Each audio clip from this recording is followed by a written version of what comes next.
देश में कोरोना की रफ्तार तेज नजर आ रही। हालात ये हैं कि भारत ने दुनिया में रूस को पछाड़ते हुए तीसरे नंबर पर भारत पहुंच गया है। भारत दुनिया का तीसरा कोरोना संक्रमित देश बन चुका है, यानी भारत कोरोना संक्रमण के मामले में अब तीसरे पायदान पर है। भारत में अब तक 6,97,413 मामले कोरोना संक्रमण के सामने आ चुके हैं।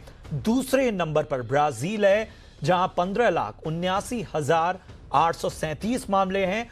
पहले नंबर पर अमेरिका है, जहां 29,70,468 लोग कोरोना संक्रमित हो चुके हैं। आपको बता दें कि देश में अब तक 19,000 से ज्यादा लोगों की कोरोना से मौत हो चुकी है। 24 घंटों में 425 लोगों की जान गई है। इस तरह से देश में अब तक कुल 19,693 लोगों की मौत कोरोना की वजह से हो चुकी है।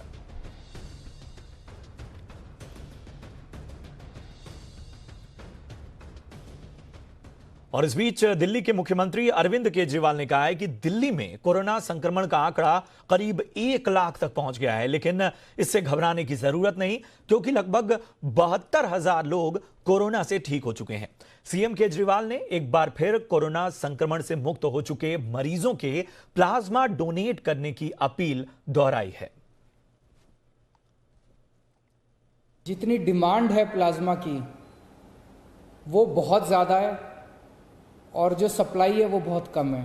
सब लोगों से गुजारिश है हाथ जोड़ के कि ज़्यादा से ज़्यादा लोग सामने आएं और प्लाज्मा डोनेट करें। इसमें घबराने की बिल्कुल कोई बात नहीं है, कोई कमज़ोरी नहीं आएगी, किसी तरह का कोई दर्द नहीं होगा। और हमारे साथ हमारे सहयोगी समीर दीक्षित जुड़ चुके हैं। समीर, दिल्ली की तमाम जो अपडेट्स हैं और जो आंकड़े हैं उसको मुख्यमंत्री ने अपनी तरीके से पेश किया है और बार बार कह रहे हैं कि घबराने की जरूरत नहीं है, लेकिन आंकड़े कुछ और ही कहानी बयां कर रहे हैं। इन सब के बीच प्लाज्मा डोनेट करने की अपील एक बार फिर से कहीं ना कहीं जो एक तरह से कह सकते हैं अस्पतालों और बाकी व्यवस्थाओं की जो तैयारी है उसकी एक तरह से बार बार गवाही दे रहे हैं अरविंद केजरीवाल। बिल्कुल, देखिए कोरोना के जितने भी मामले लगातार आ रहे हैं, आप अगर पिछले 10-12 दिन का आंकड़ा देखें दिल्ली का ही, तो रोजाना जो कोरोना पॉजिटिव केसेस आ रहे हैं उनकी संख्या 2,000 या 2,200 से ज़्यादा है, यानी कि पॉजिटिव केसेस उतनी ही तेजी से लगातार आ रहे हैं। हालांकि इन सब के बीच में अगर कोई बेहतर या राहत की खबर तलाशने की जो बात कही जाए, उसमें रिकवरी रेट को आगे रख करके सरकार, चाहे केंद्र हो या राज्य की सरकार, लगातार ये बात कह रही है कि जो रिकवरी रेट है उसमें ज़बरदस्त तरीके से सुधार हो रहा है।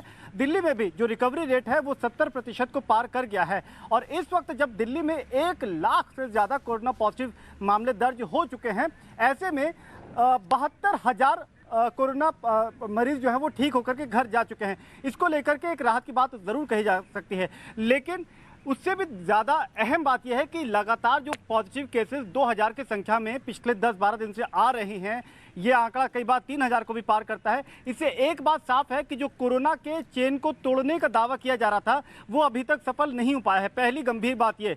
दूसरा ये है कि जो ये सरकार लगातार ये बात कह रही थी कि हम कंटेनमेंट जोन में जाकर के टेस्टिंग करके वो चेन को ब्रेक करेंगे, वहाँ पे कहीं ना कहीं स्टॉपेज या लीकेज को रोकने की कोशिश करेंगे, वहाँ पर भी कुछ खास सफलता हासिल नहीं हो पाई है। जो दिल्ली में कोरोना के चलते जो मौत का आंकड़ा है वो 3,000 की संख्या को पार कर चुका है।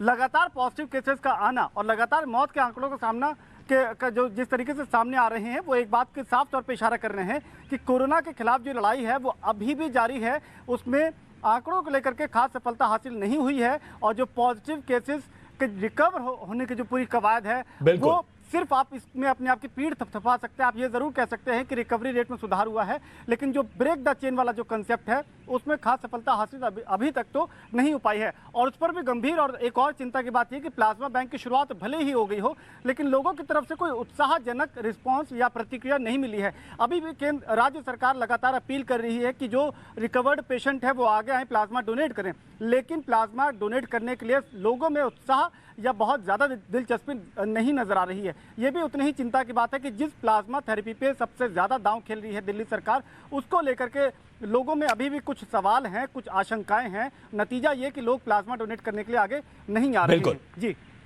बहुत बहुत शुक्रिया करेंगे इस अहम जानकारी के लिए आपका समीर। और जाहिर सी बात है कि लगातार अपील के बावजूद लोगों का प्लाज्मा डोनेट करने के लिए सामने न आना बहुत बड़े सवाल पैदा करता है। और यह भी है कि क्या दिल्ली सरकार लोगों के बीच ठीक तरीके से जागरूकता नहीं फैला पा रही। इधर अनलॉक 2 के बीच महाराष्ट्र सरकार एक और राहत देने की तैयारी में है। इसी हफ्ते राज्य में होटल और रेस्टोरेंट खोलने को मंजूरी मिल सकती है। होटल और लॉज एसोसिएशन के साथ बातचीत में महाराष्ट्र के मुख्यमंत्री उद्धव ठाकरे ने यह संकेत दिए हैं। और हमारे सहयोगी सुबोध मिश्रा जुड़ चुके हैं इस पूरी खबर पर ज्यादा जानकारी के लिए। सुबोध, पूरी खबर आपसे जानना चाहेंगे और इसके पीछे क्या दलील दी जा रही है, क्या तैयारी है? बिल्कुल प्रशांत, जहां अभी अनलॉक 1 में कई सारी चीजों को ओपन किया गया था और धीरे धीरे लोगों को रियायतें दी गई थी और कोशिश यही की जा रही थी कि जो व्यापार है, अर्थव्यवस्था है, वो धीरे धीरे पटरी पे आए। उसी को लेकर के काफी टाइम से होटल और रेस्टोरेंट जो एसोसिएशन के लोग हैं, उनकी काफी दिनों से ये मांग थी कि उनको भी इसमें राहत दी जाए। तकरीबन 10 लाख के करीब जो लोग हैं महाराष्ट्र में, वो लोग डायरेक्ट या इनडायरेक्ट तौर पे इस उद्योग से जुड़े हुए हैं।